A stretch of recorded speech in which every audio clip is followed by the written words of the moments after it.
ချိန်ကဆရာကြီးစုဖြစ်ခဲ့တဲ့ Lenovo ကတော့အခုတစ်ခေါက်ပြန်ပြီးတော့လာပြီး Lenovo Legion Y70 ကိုမှ2026 version နဲ့လာတာပေါ့ဒီ Lenovo ကသူတို့ရဲ့ Legion phone ကို2022မှာထွက်ခဲ့တဲ့ Lenovo Legion Y80 နောက်ပိုင်းမှာ Y80 နဲ့ Aeron သူတို့ dual နဲ့နှလုံးထွက်ခဲ့တယ်အဲ့ဒီနောက်ပိုင်းမှာ Legion series ကိုရပ်လိုက်ပြီးတော့အခုခါမှာအဲ့ဒီ Y80 ကိုပဲနာမည်နဲ့ဒီနာမည်နဲ့ပဲဒါပေမဲ့ design ကတော့ကွဲသွားတယ် Y80 2026 gaming ဆိုပြီးတော့အခုကပြန်ရောက်လာတာပေါ့နော်တည့်ရတော့ကတော့နောက်လာတယ်မှာထွက်မယ်လို့ကျွန်တော်ကြားသိရထားတယ်ဒီဖုန်းရဲ့အဓိက headline မှာ Lenovo ဘက်ကပြောထားတဲ့အဓိက headline ကတော့ tailor made for the AI gaming era လို့ပြောထားတယ် AI gaming era တခုဒီဖုန်းနဲ့ဖန်တီးပြင်မယ်လို့သူကပြောထားတယ်အဲ့တော့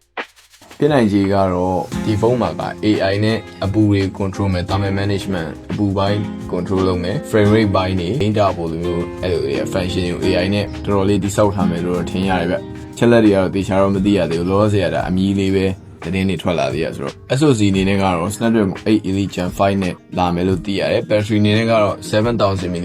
နဲ့လာမယ်လို့သိရတယ်9000ပေါ့ design ကတော့တိတ်ပြီးတော့ကျွန်တော်ကသဘောကျရတယ်မှာမပါဘူးဒီ design မျိုးတွေကရှေ့မှာတော့ဟိုရှေ့ Redmi phone တွေထွက်ခဲ့တော့ design တွေနည်းစင်တယ်လို့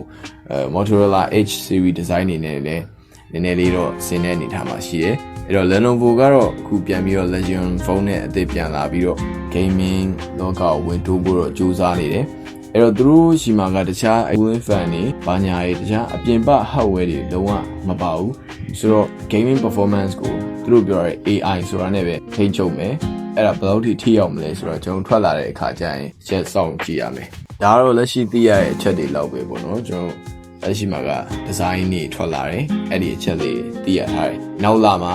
ဖုန်းက launch လုပ်မယ်လို့ကြားသိရပါတယ်အဲ့တော့အားလုံးကျေးဇူးတင်ပါတယ်ဒါလာပြောပြတာပါ